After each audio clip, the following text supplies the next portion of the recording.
கணித தீபாவளி வாழ்த்துக்கள் அனைவருக்கும்.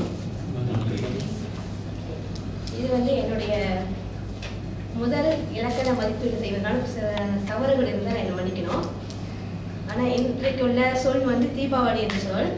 இன்றைய திடீர் பேச்சாளர் நிகழ்ச்சியில் அனைவரும் அந்த தீபாவளி என்ற சொல்ல அவங்களுடைய உரையில் சிறப்பாக பயன்படுத்தியிருந்தாங்க. ஏன்னா முன்பு நடந்த நிகழ்ச்சிகளில் நம்ம கொடுத்த சொல்ல அதிகமாக பயன்படுத்துறது கிடையாது. ஆனால் இது அனைவருமே அந்த தீபாவளி என்ற சொல்ல சிறப்பாக பயன்படுத்தியிருந்தாங்க. அது வாழ்த்துக்குரிய ஒரு நிகழ்ச்சி.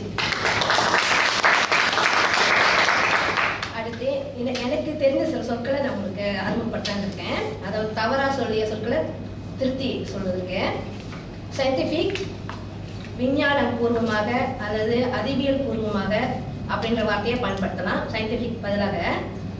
அடுத்து சவுக்காரம், சவுக்காரம் இல்லை சவர்க்காரம் அல்லது வளவளப்பு கட்டி அப்படின்ற சொல்ல இன்னைக்கு நம்ம தலைவி எனக்கு சொன்னாங்க, அது அவங்களுக்கு நன்றி.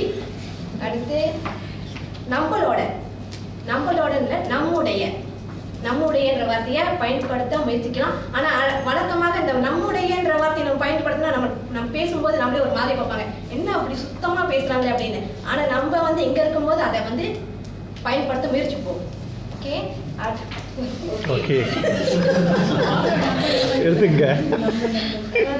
நம்பர் அது எண், எண் பயன்படுத்துங்க. அடுத்து ஸ்பெஷல் சிறப்பு.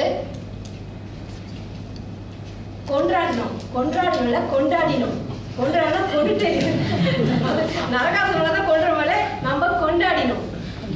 அடுத்து தேங்க்ஸ் நன்றி. வீட்டில் வீட்டில் ஐ மீன் என்னுடைய கருத்து, ஐ மீன் சொல்றப்ப என்னுடைய கருத்து அப்படின்ற வார்த்தையை பயன்படுத்தலாம். நார்மலாக வழக்கமாக போயிட்டு, போயிட்டுல சென்று அந்த வார்த்தையை பயன்படுத்தலாம். டேஸ்ட் சுவை. ஆனால் இன்னைக்கு நம்முடைய சிற்றுண்டி மிகவும் சிறப்பாக இருந்தது, சுவையாகவும் இருந்தது. பணி மூப்படைதல் சார் சொன்னாரு, அது பணி மூப்படைதல் கான்ட்ராக்ட் முடியலாம் அல்லது ரிட்டையர் ஆகலாம், அது பணி மூப்படைதல். நல்ல சிறப்பான வார்த்தையை அவர் பயன்படுத்தினாரு. நம்பல், நம்பல்னு சொல்ல வேண்டாம் நம் அப்படின்ற வார்த்தையை பயன்படுத்தலாம். நன்றி, வணக்கம்.